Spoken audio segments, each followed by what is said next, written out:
Bonjour, j'aimerais vous entretenir aujourd'hui au sujet de la Bible elle-même. Pourquoi et comment la lire?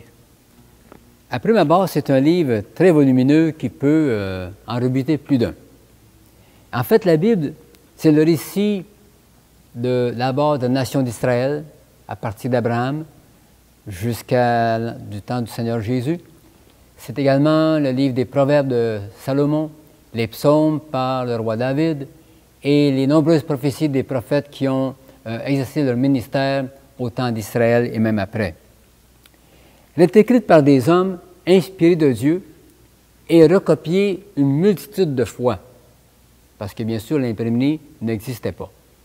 Comment peut-on être certain que la Bible que nous avons entre les mains est bien conforme à ce qui a été écrit il y a 1500, 2000 ans avant Jésus-Christ jusqu'au temps du Seigneur? J'aimerais vous dire d'abord que nous possédons, pas moi, mais dans les bibliothèques au travers le monde, certaines bibliothèques, des milliers de manuscrits de la Bible, en hébreu, en grec, en latin, en syriaque. Et les spécialistes de la Bible, donc, ont comparé les textes de ces manuscrits pour établir un texte fiable sur lequel sont basées nos différentes versions de Bible, tant pour l'Ancien Testament en hébreu que pour le Nouveau Testament en grec. Donc, on peut être certain que la Bible que nous avons entre les mains, elle est conforme à ce qui a été inspiré par le Saint-Esprit à des hommes qui ont vécu bien des siècles auparavant. Pourquoi la lire? Laissez-moi vous citer ici le psaume 1 et le verset 1. « Heureux l'homme qui ne suit pas le conseil des méchants, qui ne s'arrête pas sur la voie des pécheurs, et ne s'assied pas en compagnie des moqueurs, mais qui trouve son plaisir dans la loi de l'Éternel et la médite jour et nuit. Il ressemble à un arbre planté près d'un cours d'eau. Il donne son fruit en sa saison et son feuillage ne se flétrit pas. Tout ce qu'il fait lui réussit. » Heureux ou béni l'homme donc qui agit ainsi. Les valeurs du monde sont bien souvent contraires à celles de la parole de Dieu. Donc, heureux l'homme qui ne calque pas sa vie sur les valeurs du monde, mais sur la parole de Dieu. Et comment calquer sa vie sur la parole de Dieu? Eh bien, en la lisant, en y réfléchissant, en demandant à Dieu de nous éclairer et en la mettant en pratique, bien sûr. Deuxièmement, la Bible est la seule source de vérité absolue. Évidemment, beaucoup de gens aujourd'hui croient que chacun détient sa vérité et que la vérité de l'un vaut bien la vérité d'un autre. Mais la parole de Dieu, elle, nous instruit qu'il y a une vérité. Le Seigneur Jésus dit ceci en Jean chapitre 8. « Vous connaîtrez la vérité et la vérité vous rendra libre. » Il ne dit pas une vérité, mais la vérité. Et cette vérité vous rendra libre. C'est plus qu'une vérité philosophique. C'est la vérité concernant Dieu, ce qu'on est à ses yeux des pécheurs et le moyen par lesquels on peut pardonner et sauver le Seigneur Jésus dans sa mort et sa résurrection. C'est une vérité qui agit avec puissance pour nous libérer du péché et de tout ce qui nous tient captifs. Elle nous révèle celui qui est le chemin, la vérité et la vie. Jésus n'est pas une vérité parmi d'autres, il est la vérité. La Bible nous permet de le connaître. Troisièmement, elle est la nourriture pour notre âme. L'homme ne vivra pas de pain seulement, mais de toute parole qui sort de la bouche de Dieu. Ésaïe le prophète nous dit que Dieu a préparé pour nous des mets succulents. Il y a de nourriture succulente au travers de la Bible. Une nourriture suffisante et variée pour nous maintenir en bonne santé spirituelle.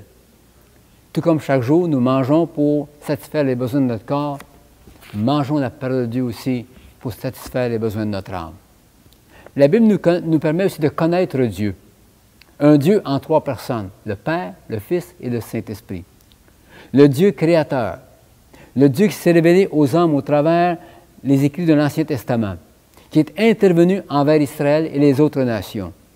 Son Fils Jésus, ses œuvres extraordinaires, ses enseignements percutants, son amour inconditionnel, sa mort atroce et sa résurrection glorieuse. Le Saint-Esprit, qui a inspiré les 40 auteurs de la Bible. Le Saint-Esprit qui est le consolateur, un avocat envoyé aux côtés des croyants pour les aider, pour les instruire et les diriger. Une puissance pour être témoin de l'Évangile. Une cinquième raison pourquoi on devrait lire la Bible, c'est qu'elle est l'autorité suprême pour établir nos croyances, nos valeurs, notre mode de vie et nos priorités. Il y a tout ce qu'il faut ici, dans ce livre, pour mener une vie intéressante, une vie vraiment valorisante, une vie qui en vaut la peine. En 1928, le premier ministre anglais Stanley Baldwin a déclaré ceci: « La Bible est un explosif de très grande puissance.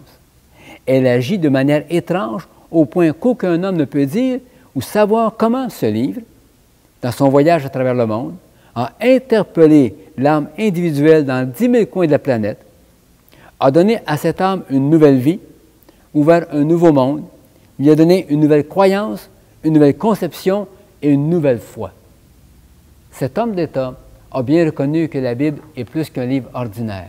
C'est un livre extraordinaire et dans la foi en Dieu, ça peut nous transformer, nous changer, afin qu'on devienne nous aussi des agents de transformation dans ce monde. La Bible aussi a la promesse d'une vie réussie. Le successeur de Moïse, Josué, a reçu cette parole de la part de Dieu. Que ce livre de la loi ne s'éloigne pas de toi. Médite-le jour et nuit pour agir avec fidélité conformément à tout ce qui y est écrit. C'est alors que tu auras du succès dans tes entreprises, c'est alors que tu réussiras. Ce livre de la loi, c'était les 5 premiers livres de la Bible, la Genèse, l'Exode, Lévitique, Nombre et Deutéronome. Et Dieu dit à Josué, médite-le jour et nuit. Prends la peine d'y lire, de réfléchir, de laisser ces choses s'imprégner en toi. Et alors Dieu lui promet le succès. Josué avait bien besoin de cela. Il était à la tête d'un peuple de peut-être 2 millions d'habitants et il devait franchir le Jourdain pour prendre possession de la terre promise où il y avait de grandes villes fortifiées et des armées puissantes. Et il a réussi. Il a mis en pratique la parole et il a réussi. Chacun de nous veut réussir sa vie, n'est-ce pas? Eh bien, Dieu nous donne les instructions nécessaires pour nous conduire comme il convient à chercher et connaître sa volonté afin que notre vie soit bien remplie et qu'elle plaise à Dieu. Il nous fait une promesse. Au psaume 32, verset 8. « Je t'instruirai et te montrerai la voie que tu dois suivre. Je te conseillerai, j'aurai le regard sur toi. » Tous ceux et celles qui le veulent peuvent être instruits par le Seigneur, être dirigés, être conseillés pour mener une vie vraiment qui va être un succès. Une autre raison, la Bible nous permet et nous conduit dans une vie pure et droite dans un monde où règne le péché et le mal. Le psaume 119 nous dit « Comment le jeune homme rendra-t-il pur son sentier en se dirigeant d'après ta parole? » Se conformer à sa parole.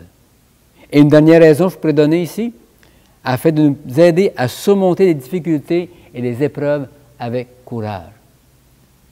Vous et moi, nous savons que la vie présente beaucoup d'épreuves, de difficultés, de défis à relever. Dieu a fait cette promesse à Josué. Ne t'ai-je pas ordonné? Fortifie-toi et prends courage, ne sois pas effrayé ni épouvanté, car l'Éternel ton Dieu est avec toi où que tu ailles. Cette promesse, elle est pour nous encore aujourd'hui. Dieu nous a aidés à surmonter les difficultés, à passer par-dessus les montagnes, à marcher sur les eaux, comme l'apôtre Pierre. Comment la lire? Eh bien, commençons d'abord par les évangiles. Le mot évangile veut dire bonne nouvelle. Eh bien, commençons par la bonne nouvelle de la vie de Jésus et de son ministère, de son incarnation jusqu'à sa mort et sa résurrection. Ses entretiens, ses rencontres personnelles avec des gens comme vous et moi, avec qui on peut s'identifier. Ces miracles de délivrance, de guérison, qui nous permettent de nous attendre, nous aussi, à ce qu'il intervienne dans notre vie pour un miracle ou une guérison. Ces enseignements, comme le sermon sur la montagne, qui nous enseignent comment nous conduire envers les autres.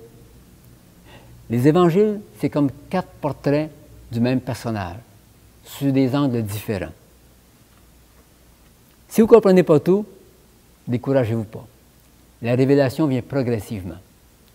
On ne demandera pas à un enfant qui termine sa première année scolaire de maîtriser parfaitement le vocabulaire et la grammaire de la langue française. C'est au fil des ans que ça va se produire. Alors, donnez-vous du temps. Soyez persévérants. Et vous allez découvrir peu à peu tout ce que Dieu a pour vous à travers sa parole. Je dirais aussi, lisez au moins 1 ou 2 chapitres par jour à la suite. On n'aurait pas idée de commencer un roman et de lire d'abord la première page, puis le lendemain, aller à la page 50, et par la suite à la page 30, et ainsi de suite. Ça n'aurait pas de sens. Eh bien, lisons un chapitre après l'autre. Mettez du temps chaque jour à part avec Dieu. Médite-le jour et nuit, que Dieu a dit à Josué. Prenez un temps de réfléchir aussi. Qu'est-ce que je comprends de ce texte? Est-ce qu'il y a des mots compliqués? Un dictionnaire peut aider. Est-ce qu'il y a une vérité à retenir? Un commandement, une promesse, un exemple à suivre, un péché à délaisser ou une action à accomplir? Je dirais que l'idéal, c'est de lire au moins un chapitre dans l'Ancien Testament et un dans le Nouveau chaque jour, de façon à avoir aussi une vue de comment Dieu est intervenu dans les siècles précédents et comment Dieu est intervenu au temps de l'Église primitive. Alors, je vous souhaite une bonne lecture.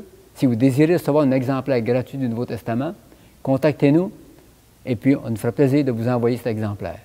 Que Dieu vous bénisse et à bientôt.